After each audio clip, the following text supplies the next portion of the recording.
Salam jumpa bersama saya Miss Kiki, guru PPKN SMA Negeri 1 Rote Barat Laut.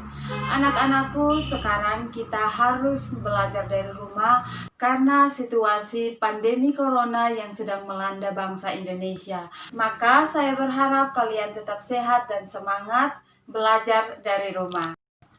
Anak-anak, saya juga ucapkan selamat bagi kalian yang sudah menginjakan kaki di kelas 12.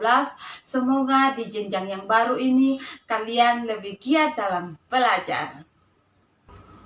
Saat ini kita akan belajar tentang kasus-kasus pelanggaran hak dan pengingkaran kewajiban warga negara. Dimulai dengan pengertian hak asasi manusia. Anak-anak, apa yang dimaksud dengan hak asasi manusia atau dalam bahasa Inggrisnya human right? Pernahkah kalian mendengarkan kata ini? Hak asasi manusia adalah hak yang dimiliki oleh pribadi manusia yang dibawa sejak ia di dalam kandungan. Jadi, tidak seorang pun yang berhak mengambil hak asasi manusia yang lain, termasuk orang tua ataupun keluarga terdekat kita. Karena hak asasi manusia adalah pemberian Tuhan yang tidak boleh diambil oleh siapapun. Dan kita lanjutkan dengan pengertian hak warga negara. Hak warga negara adalah hak seorang manusia yang dimiliki berkaitan dengan status kewarganegaraannya. Nah, mari kita bedakan antara hak asasi manusia dan hak warga negara. Anak-anakku, hak asasi manusia itu bersifat universal. Dalam artian, semua manusia memiliki hak asasi manusia dan kemanapun ia pergi, di dalam negeri ataupun di luar negeri, ia tetap membawa hak asasinya kemanapun ia pergi. Akan tetapi, hak warga negara antara satu negara dengan negara yang lainnya berbeda. Contohnya, saya dan kalian adalah warga negara Indonesia, memiliki hak asasi manusia yang sama dengan George dan John yang berasal dari negara Amerika Serikat. Saya dan kalian memiliki hak warga negara yang berbeda dengan George dan John yang memiliki kewarganegaraan Amerika Serikat. Karena setiap negara mengatur hak warga negaranya masing-masing. Nah, mari kita lanjutkan dengan pengertian kewajiban dan kewajiban warga negara. Kewajiban adalah segala sesuatu yang harus dipenuhi dengan tanggung jawab. Kemudian, kewajiban warga negara adalah segala sesuatu yang harus dilakukan oleh seorang warga negara berkaitan dengan kewarganegaraannya sesuai dengan Undang-Undang Dasar 1945. Kewajiban asasi terlepas dengan status kewarganegaraannya, akan tetapi kewajiban warga negara berkaitan erat dengan status kewarganegaraannya dan undang-undang yang berlaku di negaranya masing-masing. Hak dan kewajiban merupakan suatu hubungan kausalitas, dalam artian hak dan kewajiban merupakan sebab akibat yang akan muncul secara bergantian. Yakni kewajiban akan mendatangkan hak. Apabila seseorang bekerja dengan baik sesuai dengan kewajibannya, maka ia akan memperoleh hak setelah ia menjalankan kewajibannya. Sementara di negara kita ini banyak sekali masyarakat Indonesia yang menuntut haknya, seperti hak untuk mendapatkan pekerjaan yang layak, kehidupan yang layak, akan tetapi tidak tercapai, sehingga apabila hak warga negara untuk mendapatkan kehidupan yang layak tidak terpenuhi, maka kita dapat melihat kesenjangan sosial yang berkepanjangan. Anak-anak, Pancasila adalah ideologi yang menghargai nilai-nilai kemanusiaan, di mana Pancasila sangat menghargai harkat dan martabat manusia. Pancasila jika dikategorikan dibagi atas 3 bagian. Yang pertama, nilai dasar. Yang kedua, nilai instrumental. Yang ketiga, nilai praksis. Mari kita lihat apa contoh dari nilai praksis, nilai instrumental, dan nilai dasar.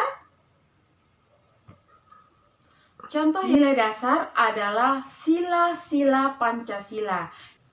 Ketuhanan yang Maha Esa, kemanusiaan yang adil dan beradab, persatuan Indonesia, kerakyatan yang dipimpin oleh hikmat kebijaksanaan dalam permusyawaratan perwakilan, dan keadilan sosial bagi seluruh rakyat Indonesia. Itulah contoh dari nilai-nilai dasar. Contoh nilai instrumental seperti Undang-Undang Dasar Negara Republik Indonesia tahun 1945, peraturan pemerintah, peraturan daerah, semuanya itu masuk di dalam contoh nilai instrumental. Dan yang ketiga adalah contoh dari nilai praksis. Nilai praksis merupakan implementasi atau praktik dari nilai dasar dan nilai instrumental.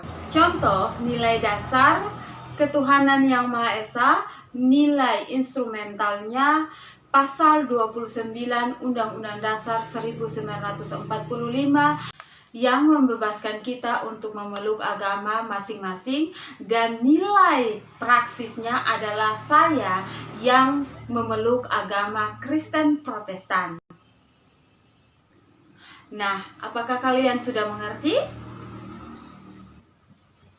Anak-anakku, mari kita lihat nilai instrumental secara rinci dari pasal 26 sampai pasal 34 Undang-Undang Dasar 1945 yang memuat tentang hak warga negara.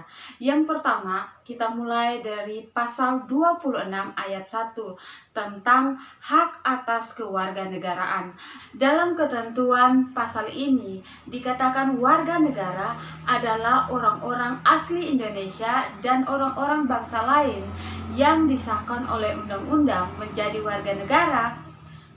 Kemudian penduduk adalah warga negara Indonesia asli dan orang-orang bangsa lain yang sedang tinggal di Indonesia. Jadi, ketika kamu jalan-jalan ke Nembrala, kalian bertemu dengan orang-orang yang melakukan traveling di Indonesia, mereka juga dikatakan penduduk karena walaupun mereka merupakan kewarganegaraan lain, tetapi sementara ini mereka sedang tinggal di Indonesia. Yang kedua, pasal 27 ayat 1. Di pasal ini menyatakan bahwa semua warga negara mempunyai kesamaan di depan hukum dan pemerintahan, atau dalam bahasa Inggrisnya disebut dengan equality before the law.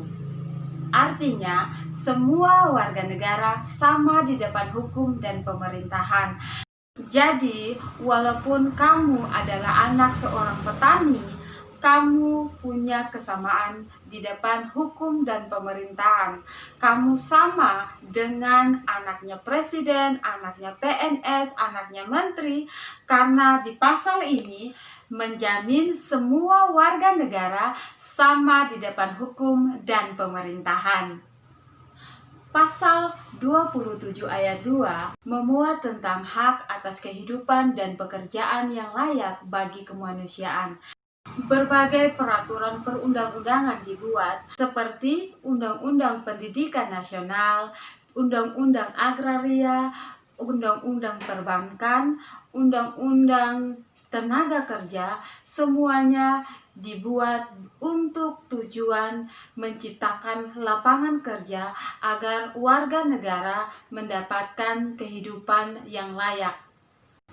Yang keempat, pasal 27 ayat 3, di mana di situ memuat tentang hak dan kewajiban bela negara. Jadi, setiap warga negara mempunyai hak dan kewajiban untuk bela negara. Seperti kalian mengikuti pramuka, mengikuti upacara bendera, mengikuti lomba matematika antar sekolah, ataupun menjadi atlet dalam pertandingan-pertandingan besar seperti PON ataupun ASEAN Games, itu merupakan contoh dari kewajiban bela negara. Yang kelima, pasal 28 yang menyatakan hak kemerdekaan berserikat dan berkumpul. Nah, anak-anak, kalian mempunyai hak untuk berorganisasi, mengemukakan pendapat, termasuk mengemukakan pendapat di depan umum. Seperti yang dilakukan oleh para buruh, setiap tanggal 1 Mei setiap tahunnya mereka turun ke jalanan untuk melakukan demonstrasi, mau mengemukakan pendapat mereka untuk penuntutan kenaikan gaji. Akan tetapi, demonstrasi harus dilakukan secara tertib dengan izin kepolisian dan tidak mengganggu jalannya lalu lintas. Yang keenam, pasal 29, hak memeluk agama. Di pasal ini, warga negara dipersilakan untuk memeluk agamanya masing-masing dan beribadah sesuai dengan kepercayaannya.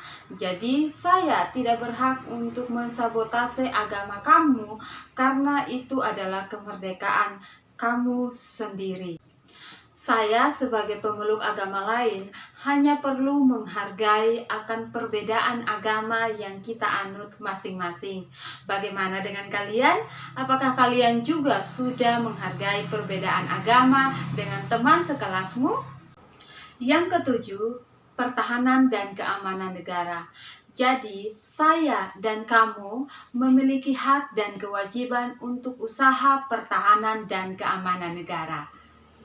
Yang kedelapan, pasal 31 ayat 1, 2, dan 3 yang menyatakan bahwa warga negara berhak untuk mendapatkan pendidikan. Dalam pasal ini menyatakan bahwa kalian berhak untuk mendapatkan pendidikan dasar dari SD, SMP, dan SMA yang harus dibiayai oleh pemerintah.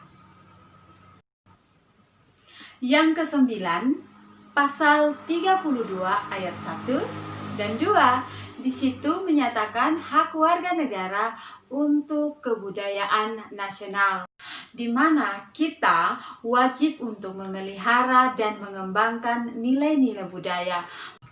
Contohnya dari pasal ini, di SMA Negeri 1 Rote Barat Laut mempunyai satu sanggar yang begitu luar biasa dan terkenal dan sudah mendapati banyak kejuaraan. Itu merupakan perwujudan atau implementasi dari pasal 32 ayat 1 dan 2 seperti pementasan yang pernah kita lakukan dengan tarian teorenda, poti, ataupun kebalai, di mana kita turut memelihara dan mengembangkan nilai-nilai kebudayaan kita. Yang ke-10, pasal 33 ayat 1, 2, 3, 4, dan 5. Dalam pasal tersebut menjamin usaha perekonomian warga negara untuk mendapatkan kemakmuran. Yang ke-11, pasal 34 ayat 1 sampai ayatnya yang keempat yang menjamin atas kesejahteraan nasional, di mana negara menjamin hak warga negara untuk mendapatkan kesejahteraan seperti jaminan kesehatan, jaminan sosial, dan jaminan mendapatkan fasilitas umum yang layak. Misalnya, kita mendapatkan kartu PKH, kita mendapatkan bantuan langsung tunai, kita dibangunkan pasar, dibangunkan puskesmas, diberikan jalan raya yang baik.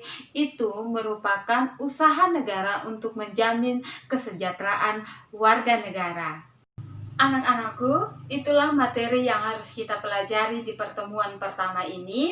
Semoga video pembelajaran ini membantu kalian belajar dari rumah.